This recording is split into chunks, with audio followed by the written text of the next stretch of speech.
Tuesday. It's February the 16th. We had a nice little 3-day weekend. Of course, celebrating President's Day. And no. We weren't celebrating Joe Biden. We weren't celebrating the artist formerly known as the 45th President of the United States or any of the presidents that came before them. No, we were celebrating guys like David Palmer. That's right. The greatest fictional president of all time. I think we talked about that at some point on the show, way back when. But no, we took the extra day off. My buddy Mike needed some maintenance. He had to go into the shop, and we're glad he's ready to rock and roll and get back into business today. Because guess what? There's a lot we got to talk about, my friend. There's a lot we got to talk about. So let's get it started. Mike, what's up, buddy?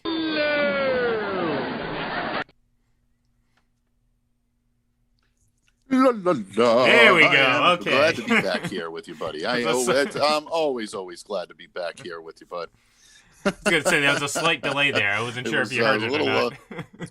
Little delay, yes, a little delay. Okay. No, I did. I did hear the delay, but you know what? It's all good. Everybody's here, and we're ready to roll on this Tuesday morning, February 16th, and we're getting through yet another month. We're more than halfway through the month of February right now, and up here in the Northeast, and especially right now in the mid states, with all the snow and the ice, I think spring will be a welcome addition. But still a little more winter to go before that, folks. But we're almost there.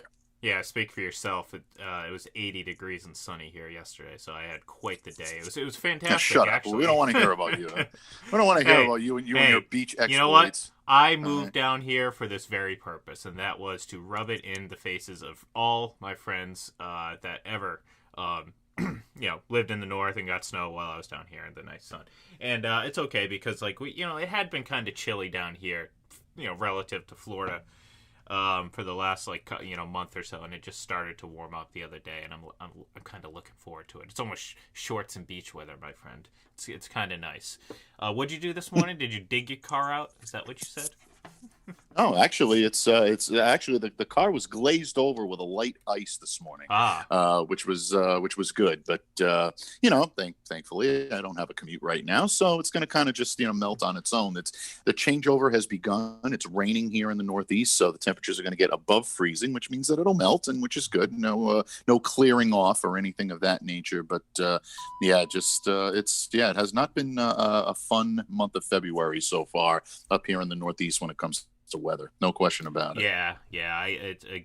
I joke and I love the Northeast and all that stuff, but this is the time. This is when it was worth moving down here. That's when it was worth moving down here. But I'm sure Tom Brady would agree too, because of course he moved down here to follow me and then eventually win a Super Bowl, another one. That happens. It happens. Absolutely. There's a couple things I want to get into. First, I'll start with. Unfortunately, it sucks that we have to say this, but unfortunately, former wide receiver Vincent Jackson. Yeah, I apologize. I almost said Deshaun Jackson. Okay. I haven't had enough caffeine this morning, apparently. No, unfortunately, former wide receiver Vincent Jackson was found dead in his hotel room yesterday morning or yesterday early afternoon.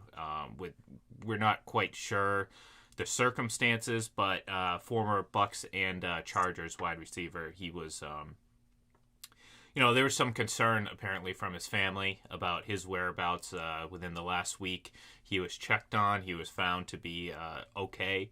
And unfortunately, just a couple of days later, he was found dead at only age 38 or 39. Either way, very young and very, very sad because by all accounts, Vincent Jackson seemed to be one of those guys that was more than just a football player, a really good football player, to say the least.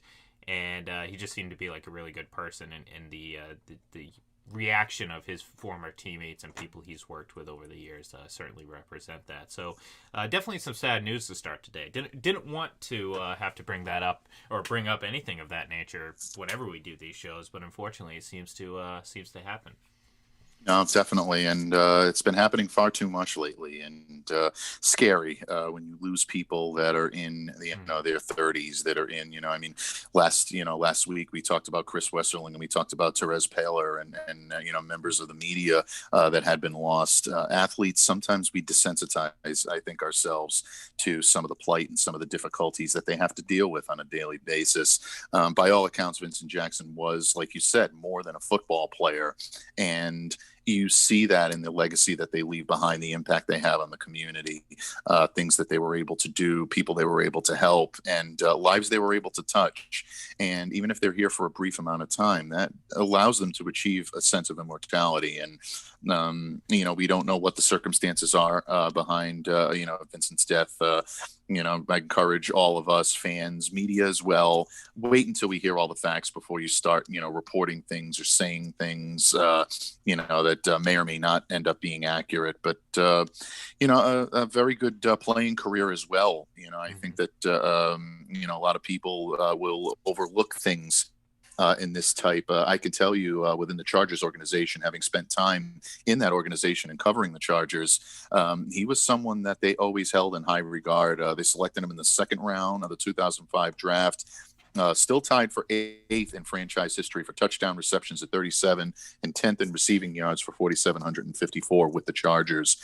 They issued a statement yesterday, as did the Tampa Bay Buccaneers, where Vincent also played a lot of his football as well. And just sad, just a sad day for the NFL, sad day for the Jackson family, and our condolences go out to them, more so than anything else. Yeah, absolutely. And like I said, it's never easy to read stories like that. And if anyone out there is struggling, and again, we're trying not to make any assumptions as to what happened, but it's been a tough time for a lot of people out there. So if you're ever struggling, anything like that, make sure you seek help and don't be ashamed to do so. And hopefully, things like this won't happen in the future, or they'll happen less often. But no, unfortunately, this is what we do on the show. We make sure we're talking about the most relevant things each and every day, and this is part of it. So let's shift a little bit. We're gonna have John Sapichetti on later, so I'm kind of saving my energy for a certain top 100 playlist. And I'm not talking about Casey Kasem. I'm not talking. I might have just dated myself there, but I'm not talking about that. I'm not talking about American Top 40. Nothing like that. I'm talking about the top 100 plays from the 2020 NFL season.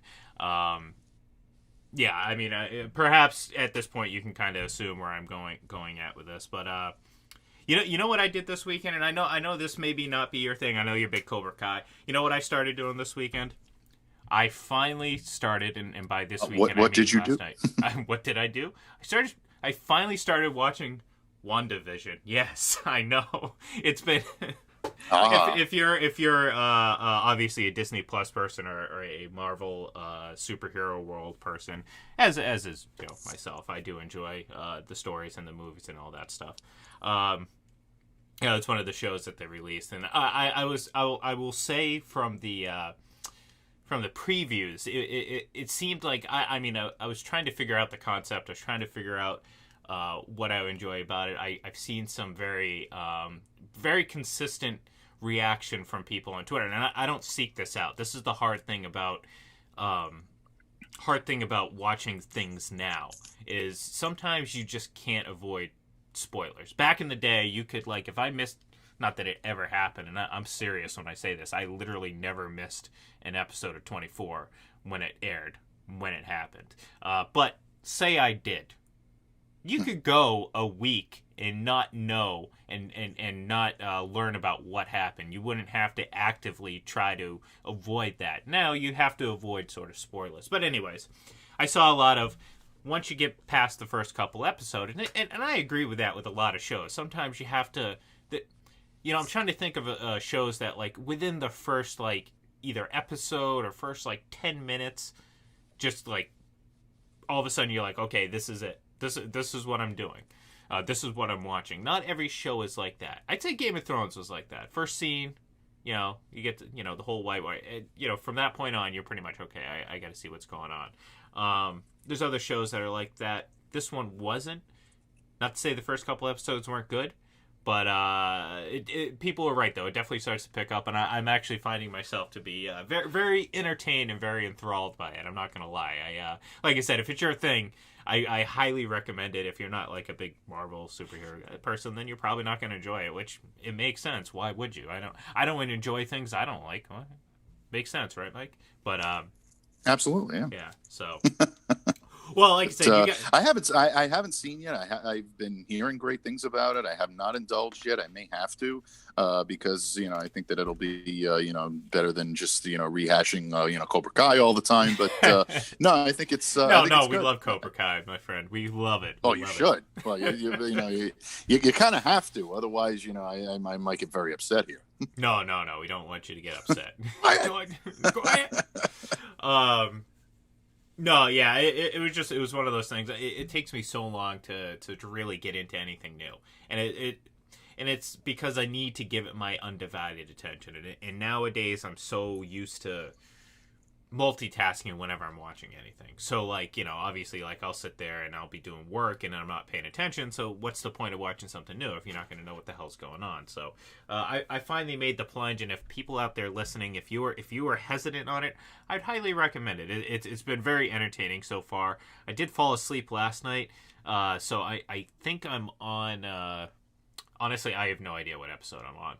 I don't know what I'm on. I don't know how many are left. I'm completely lost, but I will certainly catch up here in the next couple of days, and I'll give you my official seal of approval, because I think we're heading in that direction. But yeah, so hey, new shows are always fun, especially when you enjoy them. Actually, let me ask you this: what other show aside from Game of Thrones? Now, again, remove any sort of bias that you have towards any of these shows. What show on their very first episode of the series, not a season, because we can all sit there and point to season 5 of 24 and be like, hey, episode 1, that was, they came out, just firing on all cylinders. I'm talking about series premiere. What TV show got you in the first 10 minutes? Well, I will say this. Say the full episode. I'll try. If it happened the first 10 minutes, great. But let's just say first episode, because like I said earlier, sometimes, generally, some shows you need to give it a couple episodes for it to get its groove going.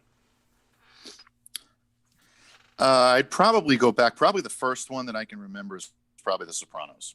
That really got me, initially. I remember having a lot of hype for this show. I remember seeing the coming attractions on.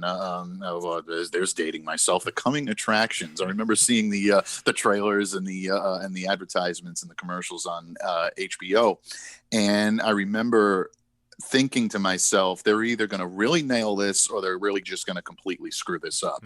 And they nailed it. They had it right down pat. The speech rhythms were there. Everything that you needed or that you wanted to see in a TV show like that really came out. So I'll say that had me very early on, but I was pretty much already there.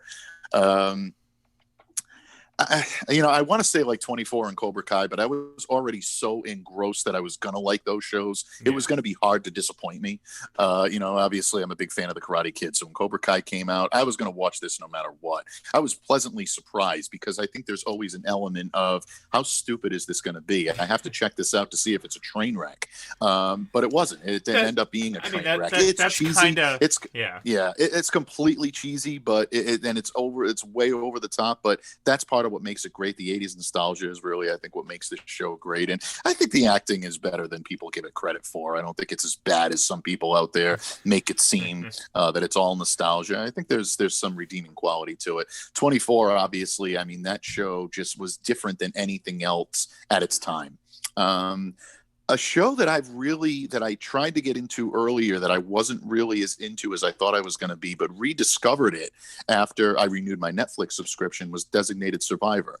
Anyone that hasn't watched this show, I would highly recommend checking it out. Obviously, Kiefer Sutherland, I'm a big fan. So, that's something that, but I didn't think I'd be able to look at him in this role and not see Jack Bauer. The first couple of episodes, I did. First couple of episodes, I did see Jack Bauer, so I didn't really, ingratiate myself into this type of show. But when I watched it a little bit more on a second viewing, that really got me hooked. So sometimes shows take a little while to grow on me. I tend to be a little bit more, guarded on those types of things. But Designated Survivor is one that kind of crept up on me the second time I gave it a chance. So no, that's kind of where I am with that. That's actually good, and I'm actually in that. I started watching it a while ago. I think when it first came out. So like I had watched the first few episodes, but it was not because of the show itself, but because of just, again, I like the week to week viewing, but sometimes you lose the rhythm and you kind of fall out of watching it on time, and I kind of fell behind. So I'm definitely going to have to catch up on that, because I started watching for the same exact reasons you did. Well, it's Jack Bauer. Why the hell not? Absolutely. I like anything Kiefer Sutherland's in. So I'll give you two shows that from the first episode really got me. The more recent shows, although again, this doesn't necessarily give any indication as to how subsequent seasons go. But I really enjoyed the first season of Westworld, and I know I've brought this up before. Like I loved the storytelling in that, how they intertwined the present and past storylines and kind of made you, intrigued until they brought it all together. And from the very first episode, it piques your interest, because obviously artificial intelligence, all that stuff, and you're enamored with this world that these people are in. So I would say from one of those, and then True Detective, first season. I mean. Look, if people are going to sit there and ask me some of my favorite, just in a vacuum, singular seasons of shows, season 1 of True Detective is right up there as one of the best, because as much as other shows have had better, more consistent seasons, I don't think season 2 or 3 ever really reached that peak of season 1 of True Detective. I just thought the whole presentation, the whole introduction, the whole just welcoming you to these two characters was perfect, and all so many great lines, even just in the first episode alone. And so yeah, that brought to mind one of those episodes, those shows that I as soon as I started watching it, I was like, yeah, I'm gonna like this. And again, kind of going back to the whole Kiefer Sutherland's in it, I'm gonna like it. Well, something like Matthew McConaughey, like I think he's a hell of an actor, so like I generally enjoy pretty much anything that he does. So, and then again, Woody Harrelson as well, so you can't go wrong with that combination, and I think they did a hell of a job together, and I, again, from start to finish, I thought that was a fantastic season of a show. Yeah, I mean, I completely agree. That is a good mention. True Detective is one of those that kind of slips under the radar, and then somebody mentions it, and it's like, oh man, that was really, and it is that is a definite show that can get you hooked and can get you sucked in very, very quickly, just with a little bit of viewing. It's compelling. It tells the story well, and if it keeps telling the story well, you want to keep coming back, and that's something that I think is very important. So yeah, and hey, look, not every show's you remember that 80s show? Yeah, I don't either. not no one else really does either, and that's that's when you can take a good concept and completely butcher it. And fun fact though, you know who's one of the stars of that 80s show? I never watched enough of it to be able to know. You're going to have to help me on this. I don't think there was enough of it out there to be able to watch enough of it. Dennis Reynolds. I know I'm complete. Why am I blanking on his name? The actor who plays Dennis Reynolds, obviously from That 70s Show, or not That 70s Show. Always Sunny in Philadelphia. He was one of the main characters on that 80s show. So yeah, a little fun fact. But okay, Mike. Okay, I've been biting my tongue long enough. Do you know? So there's 256 regular season NFL games, and there's I don't know the math. How many playoff games every single season? How many plays do you think average, every game between two teams? 60 plays, offensive plays for each team every game. That's over 300 some odd games. So of all those games, to find the top 100 plays, you couldn't find one or a set of 100 plays that didn't include an incomplete pass in a in a Super Bowl into quadruple coverage. Like, I know. Did I know this was going to come up? Well, of course, John Sapichetti is about to join us here, and of course, I got to bring up some quarterback talk. Actually, I didn't necessarily want to bring this up, but the more I think about it, and I woke up this morning thinking about this, of course, because that's all I do is think about quarterbacks and all that stuff. This is ridiculous. I mean, I don't really care about any sort of top 100 plays list. I really don't. It's kind of like the top 100 NFL players list. This is akin to making Tim Tebow the number 100 player of all the players in the NFL, like they did in 2011. And you sat there and you just laughed and like snorted because it was like, are you serious? Is this a joke? Is he really one of the 100 best players? And obviously he wasn't. And I think most reasonable people believe that he wasn't either. So here we are now. It's top 100 plays of the 2020 season, and the incomplete heard around the world has been, in about 9 days' time, has been just completely elevated to the greatest non-complete play in NFL history, because Patrick Mahomes was flying horizontally, and he just happened to throw into quadruple coverage, and the defender missed the initial attempt, and it actually hit the receiver in the head. I don't know about you, Mike. Maybe I'm just being a little ridiculous here. Watch your words. How stupid is this? Come on. Is this silly? I mean, come on. There's got to be another play, something where the play was actually impressive. And this is something I've been getting in with people all, the last couple days. Oh, but did you see how impressive it was? No, it wasn't impressive. If you want to get enamored by someone sitting there diving, throwing a ball, okay, fine, awesome. But the reality of it is, it was a backyard football, chuck it up in the air into quadruple coverage, mind you. I had someone tell me the other day, oh, he put it where only his player could get it. No, he put it where like 5 different players could have gotten it. It just so happened that the first defender missed the chance at the interception, and it landed incomplete after hitting his own player's hand. But unfortunately, people are just, they're desperate, Mike.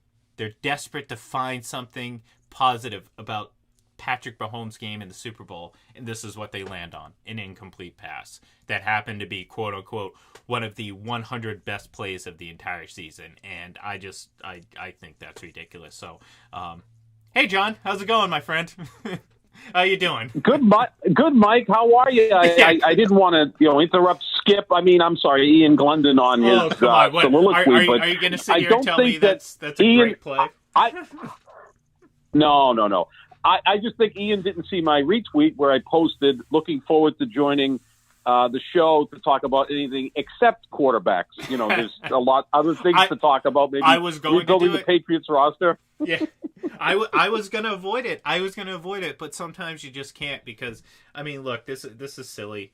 At the end of the day, it's a list. No one really cares. This means nothing. No one's going to talk about it. Like, the Hall of Fame of voters aren't in the room saying, like, how many top 100 plays did each player get? No one's going to really care. But the idea that we're celebrating a failed play. Now, I got a lot of slack for saying, like, look, if you want to get enamored over the act of him, basically making a baseball play, or as as my buddy Mike so nicely pointed out, a Walt Goodman dodgeball play where he's flying horizontally to the ground. If you want to get like super enamored with that, okay, fine. To me, that just tells me it's a very simple-minded way of looking at it. I apologize if that's insulting to you, but hey, sometimes you need to hear the tough thing, and this is what I'm going to tell you right now. It's great. It's awesome. This isn't a talent show. It's not a trick shot show. I really don't care about that. What I care about was the intent, the end result, of course, because that's what we're doing here. We're trying to determine the end result, and is the end result good? Well, in this case, no, because it was a play that, like I described it, it was a backyard football play where he's scrambling around, running around, looking everywhere. And now you could say, oh, his O-line stunk. Well, yeah, his O-line wasn't great, but he wasn't great either. And maybe in this specific situation, he had no other choice but to scramble and run around. But for the most part, he does have a choice, and he chooses to do that when he should be more, aware in the pocket. So in a lot of instances, and this is one of the criticisms I've always kind of had of him, and I hate using the word criticism. I think this is more of a he's developing. I mean, people were so quick to make him the GOAT or the next GOAT or the greatest quarterback in the game when he is still developing as a player. So I don't want to say I'm critiquing him. In a way I am. Yeah, sure, why not? I'm critiquing him, but I don't mean it in a negative way. I'm just saying, like, this is where he's at in his developmental stage. He's not capable of efficiently reading his progressions and working within the pocket. He tends to bail on plays a little bit early. Now, it doesn't mean every single play that he runs is him bailing out. There were instances where he really didn't have a choice. I'm not saying that it's all on him. But there's a pattern, and this is something I said before the game. You know, John, we've talked about this plenty of times. These are some of the things the things that I pointed out prior to the game, and I'm not trying to give myself a pat on the back because, trust me, I'm not a great talent evaluator. I just happened to see what I saw with Patrick Mahomes, and it kind of played out in this Super Bowl. The pressure was on. He wasn't able to complete tight coverage, tight window passes accurately, and he had trouble going through his progressions, which led to more scrambling, which led to a lot of bad situations for the offensive line. Yeah, they didn't play great, but he didn't do them any favors either. Find me an offensive lineman that can keep up with a quarterback that's doing pirouettes and basically running with his chicken like a chicken with his head cut off in the backfield. I'd be eager to find out if there's any player out there that can maintain his blocking the entire time that happens. So, all that to say, I had a real problem with putting that on the list because, again, it just kind of plays into the idea, the fact that I feel like this kid has just been way too over the top, anointed from the media. Nothing he does is wrong. He is the best. No one's ever done what he's done, yada, yada, yada, all that stuff. And I think it's just silly to have put that as one of the 100 best plays. So are you as upset about that as I am, John or Mike? Please speak up and let me know how stupid I am. No, it takes a lot more than that to upset me. I don't get upset about those types of lists. Well, your age and wisdom have, true. afforded you this type of, Well, also, whoever put this list together is winning because you're talking about it. So that's the whole idea, right? You put someone out there and we're talking about it, or at least you're talking about it. Mike and I are just listening. But, you seem to be heated about this situation, but that's okay. Not heated. You're the quarterback whisperer. Yeah. Not heated. More just what standard do we have now? Is that the standard? I got a good Is that the standard of a great play? I think you're flummoxed. How's that sound? No. See, I don't at the end of the day, I really don't care. I just think, like I said, what's the standard now? Is that, he did a pretty good job, so good for him. He tried really, really hard. And it's like, well, go ahead. My pushback is, it seems to be the narrative after each game is that Patrick Mahomes didn't play all that poorly, putting up 9 points against Tampa, but somehow Aaron Rodgers sucked. Well, putting up 26 points against the same defense. And look, I'm the biggest Aaron Rodgers supporter. I still think he's the best pure passer I've ever seen. And the thing is, he missed a few throws, and I can admit that. I'm not going to come back the next day. In fact, I was on the next day and said, if Rodgers plays better in the fourth quarter and connects on a few more throws, maybe it's Green Bay going to the Super Bowl. That's on him.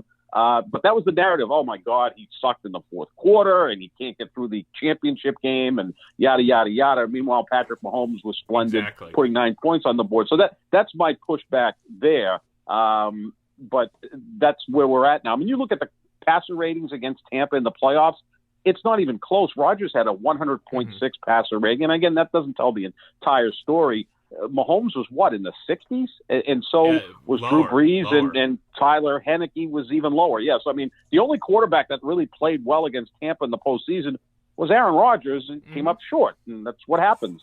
But, that's my only pushback, that the narrative was that Mahomes was, damn, boy, was he trying. He was great out there, and Rodgers sucked, and I don't know. Rodgers put up 17 more points on the board, and that includes some poor decisions and throws inside the gold zone, or else Green Bay puts 35 on the board. If he's his normal self inside the gold zone, Green Bay wins that game probably 35-31. But look, it didn't happen. I can admit it and move on.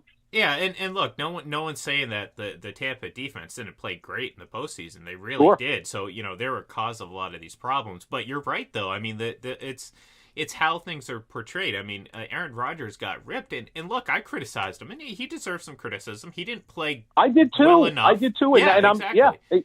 I a few more throws. There were a couple of throws. One along the far sideline where he missed Valdez-Scantling, which would have been another touchdown. It was actually a similar play to the touchdown. That would have put them up. They were down 5 at that point. He missed it by 4 feet, and he's a quarterback that generally doesn't miss any throw by 4 feet. And that's the thing, because all of a sudden he this is that, and Tom Brady gets just ripped for only scoring 14 points in 2007 or whatever, and it's like the narrative now I'm seeing is Mahomes gave it his best. He got pressured 20 some odd times. It's exhausting, John. It really is, because it's I'm sitting here thinking it's not always about Tom Brady. It's not always about Aaron Rodgers, but I feel like there's such a clear double standard, and just this, you've seen a little bit of a shift. There's more of a people coming on to my side of the thinking after that game. I saw my man Marcellus Wiley preach a lot of things. Now, he used the word regression. I'm not going to use that strong of a word with Patrick Mahomes, like I explained before. I think people are just having a more reasonable look at him now that there's some history, as opposed to just going way over the top. So I don't want to say it's regression. Look, he's played in back-to-back Super Bowls. He's played in back-to-back Super Bowls, which is an accomplishment unto itself. Yep. But in the 8 quarters, he's been really poor in 7 of those quarters. Yep. All 4 quarters against Tampa Bay, and the first 3 quarters against San Francisco. Yep. The 4th quarter, he shined, but it also helped that Jimmy Garoppolo and the coaching staff of the San Francisco 49ers had a brain cramp in the 4th quarter of that game. For some reason, they ran the ball effectively in the first 3 quarters and decided to put the ball in the hands of Jimmy Garoppolo in the 4th quarter. Kyle Shanahan did this similarly, 3 years before that in the Super Bowl as the OC with the Atlanta Falcons. It's kind of a backwards approach, and the Chiefs were fortunate to win that Super Bowl, but they did win it. That's still the bottom line. But yeah, I mean, in 7 of the 8 quarters he's played in the Super Bowl, he ain't been all that good. No, and look, people say, oh, you hate on Patrick Mahomes. Maybe I do. Maybe I got a little bias in me. Maybe I got a little agenda. I don't care. It's fine. I think agenda. Well, guys, I think agenda is what's drawing this. I mean, there's an investment. There's an active investment in the next big thing. And I've said this several times. And look, this sounds like I'm going to be knocking Mahomes. It sounds like I'm going to be coming at him. I'm certainly not. I'm not doing that in the least. I was really impressed by the athleticism I saw on that play. Wasn't impressed with the play. I still don't think that it is worthy of being in the top 100 because it wasn't a completion. It wasn't an actual play, in my opinion. You want to talk about one of the more athletic moments I've seen this year? You want to put it on a highlight reel? Absolutely. It really is. It's impressive that he can do things like that with his body as an NFL quarterback. But at the same time, if you sit there and you point out the obvious, John, like you just did, where you look at quarter by quarter and you say he's had many more bad quarters in the Super Bowl than he's had good, all of a sudden it lessens that argument. It lessens the next big thing argument. All of a sudden it becomes, well, okay, we never really, and I never really saw the media rally around Rodgers the way they're doing around Mahomes. I don't know why. I don't know what the reason is. I think Rodgers definitely in his heyday deserved as much, praise, if not more. I'm not sure why that didn't happen, but that's just my opinion.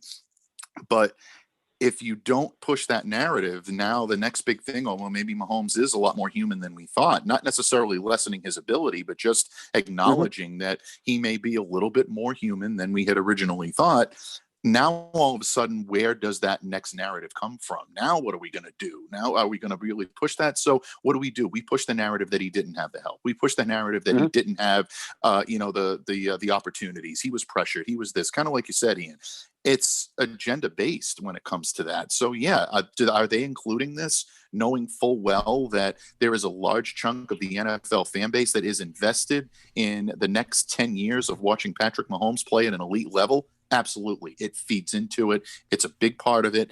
Unfortunately, buddy, it's a part of the way the game is played. So again, I don't believe it belongs there, but at the same time, I'm looking at it like John is, and I'm saying, you know what? There are probably better fights to fight out there. Well, if you thought I was upset about this, it pales in comparison to the woman now known as Karen Lombardi, or at least I've seen referred to over the last couple of days. And, talk about agendas. And there's no more mysterious or perplexing agenda than the anti-Tom Brady one. Like, I understand, the foundation of it, hey, he wins a lot. People hate that. Okay, yada, yada, yada. But, it kind of extends beyond that, where people will just blatantly ignore everyone else that does anything similar and just focus on Tom. Case in point, I thought in one of the more impressive throws and catches, certainly more impressive than any throw and catch coming from the Kansas City Chiefs side during the Super Bowl, the Tom Brady toss to Cameron Brate of the Super Bowl trophy across boats while moving, mind you. Like, I don't understand. I don't think people realize how hard that is, not only to keep your balance, but to throw that. I'm not going to say it's imbalanced object. I'm pretty sure that's a pretty well balanced piece of metal, but it's still an awkward shape, and there's a lot of risk involved, and it turned out to be a pretty good pass. I thought it was great. I thought it was funny. I thought it was just just like any sort of championship celebration. It looked fun. I mean, every championship team across all sports. I mean, hell, let's go. We don't even know half the things that have happened with the Stanley Cup. I mean, let alone, God. I don't even want to know, to be honest with you.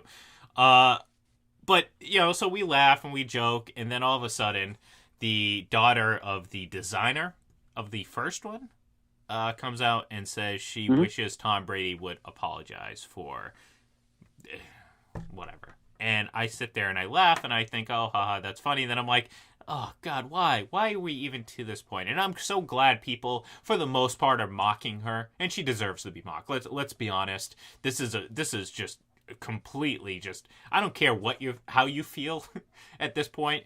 You should probably sit back and realize, yeah, this isn't the fight to pick. You talk about picking the right fights. Well, this is not.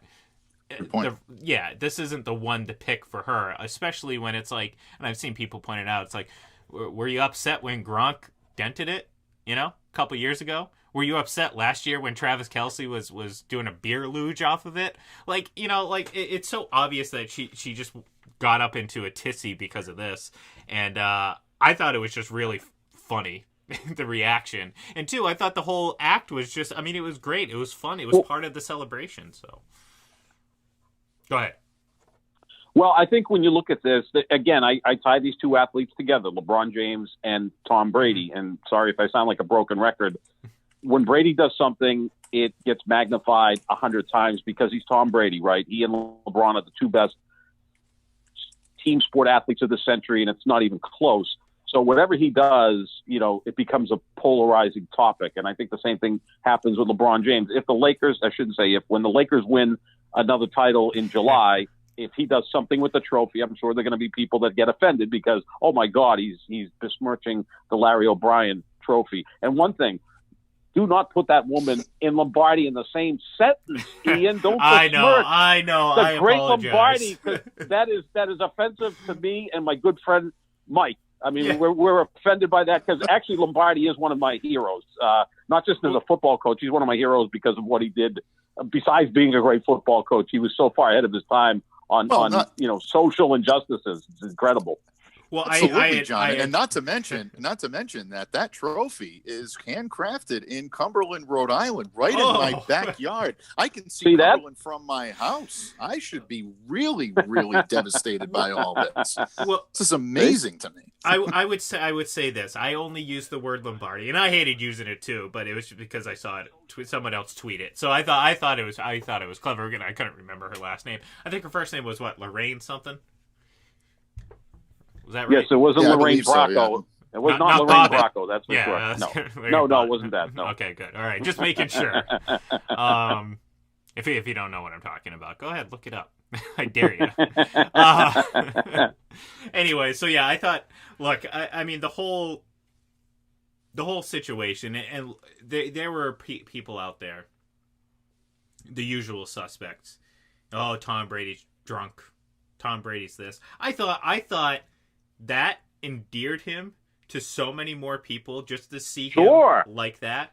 Then I like, so, you know, when you see, and again, I say the usual suspects, and I'm not going to bring the same people up because we all know that the people that I'm talking about, you know, the Deadspin crew, you know, talking about, it was embarrassing, you know, Tom Brady was drunk in public, this, that, and the other. There was one comment made about masks, and I'm not going to fight you on it because, again, I've been pretty consistent when I've said, you know, hey, wear a mask, all that stuff. He deserves to get the questions asked. I'm not saying otherwise. But again, look at the entire situation. No one in what felt like a whole mile radius of that event was wearing a mask. So if you're going to, you know, point fingers at him, point fingers at everyone else. Do they even sell masks in Florida anymore? I don't know. I wear mine. But that's because, you know, I wear mine up north. Yeah, absolutely. Look, I'd be lying if I said people down here have laxed a bit on the whole mask wearing thing, and it happens. Look, I do my part, and I try to do that. But you know, the point is like if you're gonna throw a little bit of criticism towards Brady's way, I'm not gonna fight you and disagree because then I'd be a hypocrite. See, folks, I'm a very fair judgment of situations, of character, and of narratives. I don't lean only one side, John. I know you might believe that. I don't. So if you're going to criticize him, go ahead, criticize him for that. I'm not going to have a problem with that. But, you know, that's just like a small blip on this list of things, and add the tossing the Lombardi trophy to the top of that list because it just seems to it seems to be a pretty good It's funny to me, really, because I can't believe this is what we're talking about. Like, someone was actually upset over that. Actually, yeah, go ahead. He's got 7 of them. He had to get rid of some of them. You know, he was doing spring cleaning. Yeah. He got just rid of some of the Lombardi trophies. He can't keep up with the number of them. In fact, the play-by-play man from Tampa Bay forgot how many he won. At the end of the game, he goes, "Oh my God, Bucs win! Bucs win! Is it 6, 7? Holy cow! I don't remember what it was. You know, it was I even forgot his name. He's right out of Central Casting. He's like the Ted Baxter of football play-by-play. Well, and it's like I heard that too, and I thought that was funny because it's like I saw someone with that meme, like, you know, this is when you have your first kid and it's showing Brady with, you know, the first trophy, and he's like holding it like tight and high, and then by your 7th child, just like whatever, tossing it. I mean, we all saw in one of my favorite memories of the Patriots run, and I know a lot of people will use this as a negative thing towards Bill Belichick, but I loved when he just showed just utter contempt for the AFC, the Lamar Hunt trophy, because it's like at that point it's like you've won so much, like you don't care about this, and I know some people, it's so disrespectful. Okay, whatever. When you go to the Super Bowl every year, you can tend to disregard the runner-up trophy essentially. Yeah, I thought that was funny. And look, I mean, if you're going to talk about disrespect, I'd say that's far more disrespectful than tossing a Super Bowl trophy across across boats. I thought it was just fun or whatever. And like I said, let's not even get into what happens to the Stanley Cup. Oh, God. Like, I mean, I swear there's been babies birthed in that thing before. At the very least, Well, Alex, washed and cleaned. So Alexander Ovechkin had it for the entire summer of 2018. Lord knows what happened when the grade 8 had it. Just, who knows? And then, look, there's still guys, and guys will act like boys very often, and we all would do it. And absolutely. Look, if there's blowback, and I have a very good friend who actually is my protege who works in the Providence market, who's a he's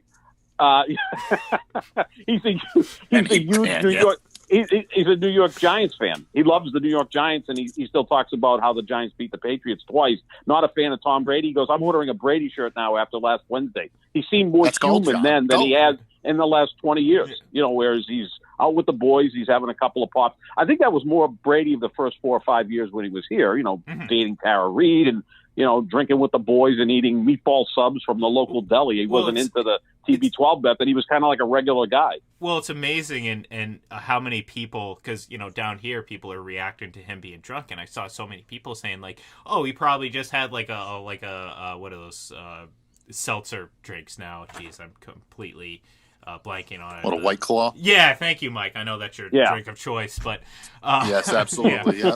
I'm indulging right now, as a matter of fact. Yeah, well, there you go. I mean, it is past 9 o'clock, so that's your standard. But people are like, oh, what do you have? 1 or 2 White Claws? And it's kind of funny. But I'm sitting here thinking, I'm like, you guys really don't know Tom Brady. Tom Brady's a drinker. Like, I mean, people think here and assume that he's not, but like, and I'm pretty sure. Well, he used to be.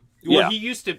Yeah, but he's still like. I mean, do you remember that video of him and David Andrews, where him and David Andrews were sitting there getting ready to drink, and Tom just literally kicked it back, and then he goes on what was it, Colbert, and he did that where he beat Colbert, he put the cup down, realized there was like a drop left, put it back up, finished it before Colbert was even finished. Like the guy was. I mean, that's the other thing too. Is that's when you really notice the size of Brady's hands. I mean, Brady, I'm convinced he's about 6'6". I know he was 6'4.5" at the combine. He looks all of 6'5", 6'6". He towers over everybody, he's got enormous hands, which is, part of being a great quarterback. And he's I mean, I remember when he just chugged down a beer in about 2.5 seconds, which, made me very proud, because that's the type of thing I used to do in my 20s before I gave it up. Yeah, no, he's a competitive guy, probably would win a drinking contest even if he'd been dormant for many years. But yeah, just look, the guy